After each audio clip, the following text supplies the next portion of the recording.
آفاقی انسان کے بنیادی تجربوں کو بھی اپنے اظہار میں لاتی ہے۔ یہ میری کتاب ہے جو ان کے نام انتساب ہے رضا جعفری کے نام۔ 20ویں صدی کے ابتدائی 50 برس ہندوستان کے لیے انگریزوں کی عاملیت سے نجات حاصل کرنے اور اپنی غلامی سے آزادی تک کی انقلابی تبدیلیوں میں شمار کیے جاتے ہیں۔ 1936 کے درمیان ہندوستان میں ترقی پسند تحریک کا باقاعدہ آغاز ہوا۔ 1936 کے درمیان ہندوستان میں ترقی پسند تحریک کا باقاعدہ آغاز ہوا اور اسی سال 10 برس کی عمر میں رضا جعفری نے پہلا شعر لکھا، اور اسی سال 10 برس کی عمر میں رضا جعفری نے پہلا شعر لکھا۔ جب پورا ہندوستان آزادی کی جنگ لڑ رہا تھا تو فنون لطیفہ کے دوسرے فنکاروں کے ساتھ شاعر اور ادیب بھی اس انقلابی جد و جہد میں شریک تھے، بلکہ علامہ اقبال کی شاعری میں آزادی کا خواب اور سماجی انصاف کو حاصل کرنے والی آواز بہت پہلے سے سنائی دے رہی تھی۔ سلطانیہ جمہور کا آتا ہے زمانہ، جو نقش کہن تم کو نظر آئے مٹا دو، جس کھیت کے دہقاں سے میسر نہ ہو روزی، اس کھیت کے ہر خوشہ گندم کو جلا دو۔ اور حسرت موہانی تو فرنگیوں کی قید میں بھی اپنی باغیانہ شاعری کے حوالے سے آزادی کی نمائندہ علامت بنے ہوئے تھے۔ حریت کامل کی قسم کھا کے اٹھے ہیں، حریت کامل کی قسم کھا کے اٹھے ہیں، اب سایہ برٹش کی طرف جائیں گے کیا ہم قول کے صادق ہیں اگر جان بھی جاتی، واللہ کبھی خدمت انگریز نہ کرتے۔ پورے ہندوستان میں انقلابی روح شدید سیل کی صورت اختیار کر رہی تھی۔ رضا جعفری کی ابتدائی شاعری انہیں آگ اور خون کے موسموں میں لکھی گئی، جو ان کے پہلے شعری مجموعے میں ساتھ ڈھونڈتی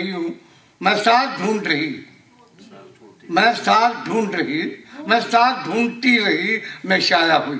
رضا جعفری کی اس شاعری پر اس عہد کے انقلابی اثرات تو ہیں، لیکن دوسرے عام ترقی پسندوں کی فہرست میں ان کا شمار نہیں ہے، بلکہ وہ ان عذاب نگار روز و شب کے درمیان ایک ایسی شاعرہ تھی جو اردو شاعرہ کی تھی، اس لیے کہہ رہا ہوں کہ میں اس زمانے میں انہیں دیکھ رہا ہوں، ایسی شاعرہ تھی جو اردو شاعری کی تاریخ میں پہلی بار اپنے جدید نسائی چہرے کے ساتھ سامنے آئی تھی۔ رضا جعفری پاکستان کی سب سے پہلی مکمل شاعرہ ہے۔ رضا جعفری پاکستان کی سب سے پہلی مکمل شاعرہ ہیں کہ ان سے پہلے جو نسائی آوازیں شاعری میں شامل تھی وہ فرسودہ اور ادھوری آوازیں تھیں۔ رضا جعفری کی شاعری نئی اور تازہ خواب و خواہش کی نمائندہ شاعری بن کر سامنے آئی، جس کی مقبولیت اور اہمیت بڑھتی چلی گئی۔ ان کے کئی مجموعے تسلسل کے ساتھ شائع ہوتے رہے، وہ مشاعروں میں شریک ہوتی رہی، ادبی جریدوں، ریڈیو، ٹیلی ویژن اور اخبارات کے ذریعے وہ اپنے پڑھنے اور سننے والوں کو برابر متاثر کرتی رہیں۔ کوئی 20 برس پہلے رضا جعفری نے مختصر مضامین بھی لکھے جو کتابی شکل میں چھپ چکے ہیں۔ جس زمانے میں رضا جعفری نے شاعری کا آغاز کیا تھا، اس زمانے میں لڑکیوں کو اور خواتین کو شاعری پڑھنے اور سننے تک کی اجازت نہیں تھی۔ لڑکیاں اور خواتین اپنے پسندیدہ شاعروں کو چوری چھپے پڑھا کرتی تھیں۔ عام گھروں میں شاعری کا تذکرہ شجر ممنوعہ کی طرح تھا۔ پھر کچھ ایسا ہوا کہ بزرگ خواتین کو شاعری پڑھنے، لکھنے اور سننے کی اجازت ملنے لگی۔ جب ادا جعفری نے اپنا کلام مشاعرے میں سنانا چاہا تو پردے کے پیچھے بیٹھ کر سنایا. پہلی غزل ہوئی پردے کے پیچھے بیٹھ کر مگر ادا جعفری کی شاعرانہ پرواز کا ہنر ایسا تازہ اور اتنا خوبصورت تھا جس نے انہیں بہت جلد شہرت کے درجے پر فائز کر دیا. پاکستان میں اولیت کا اعزاز پانے کے ساتھ ادا جعفری نے خواتین کی شاعری کو اہم بنایا اور ایک زندہ روایت کی ابتدا کی جس نے شاعرات کا وہ قبیلہ تشکیل دیا جو پاکستان سے باہر غیر ممالک تک آباد ہوتا چلا گیا. ادا جعفری کی شاعری کا طرز اظہار وہی رہا جو ان کے عہد کے اچھے شاعروں کا تھا، یعنی ان کی غزلوں اور نظموں کے تجربوں میں. آپ نے ابھی سماعت فرمائی ان کی شاعری نظموں اور غزلوں کے تجربوں میں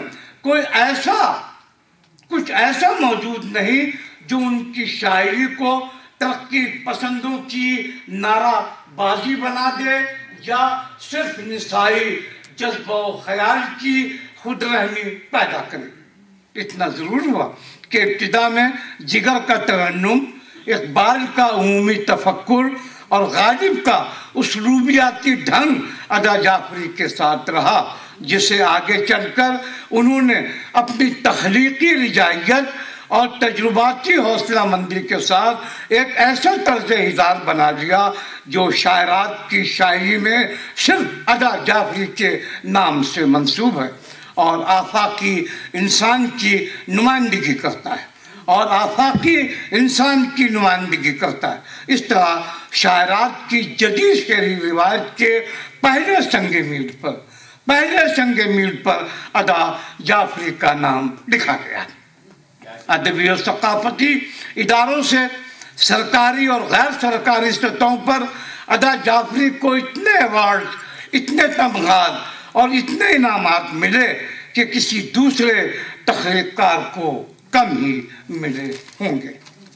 فنی اور تخلیقی معیارات کے حوالے سے ادا جعفری ایک تاریخ ساز شاعرہ کی حیثیت سے اپنی منفرد پہچان حاصل کر چکی ہیں. ادا جعفری کی بنائی ہوئی شاعرات کی شعری روایت میں جو نام ان کے بعد اپنی تاریخی شناخت بنا سکیں ان میں زہرا نگاہ، فہمیدہ ریاض، کشور ناہید اور پروین شاکر کے نام آتے ہیں. یہی وہ شاعرات ہیں جو 20ویں صدی کی شاعری میں اپنے اہم مختلف تجربوں کے ساتھ اور تازہ تخلیقی و فنی ہنرمندیوں کے ساتھ آگے بڑھنے میں کامیاب ہوئی ہیں. ان کے گرد و پیش میں سینکڑوں شاعرات لکھتی چلی آ رہی ہیں جن کی عمومی اہمیت کو نظر انداز نہیں کیا جا سکتا. ترقی پسند لکھنے والوں کا ہجوم ہزاروں سے زیادہ ہے جو انسانی طبقات کو ختم کر کے ہر انسان کو مساوی حقوق دلانے کی جدوجہد کر رہے تھے اور فرنگیوں کی غلامی سے آزاد ہونے والی کوششوں میں بھی شریک تھے. لیکن ایسے نام چند ہی ہیں جو اپنے محدود نظریات کے ساتھ آفاقی انسان کی ضرورتوں کو بھی لکھتے رہے. ایسے شاعروں میں فیض احمد فیض، شاہد الجانوی، علی سردار جعفری، اختر الایمان، مجاز لکھنوی اور مجروح سلطان پوری کو شمار کیا جاتا ہے. مگر شاعرات کے درمیان ایسی اہمیت کا اور ایسی ہنرمندی رکھنے والا صرف ایک ہی نام ہے جسے ادا جعفری ہونے کا اعزاز حاصل ہے. اب یہ آخری پیراگراف جہاں میں ساری چیزوں کو سمیٹ کر ان کی نوعیت کو آپ لوگوں کی خیال کے ساتھ جمع کرتا ہوں. اردو شاعری کے تاریخ میں ایسا کیا جاتا رہا ہے کہ ہر صدی کے ختم ہونے پر کسی ایک شاعر کو اس صدی کا شاعر مان لیا جاتا ہے. جیسے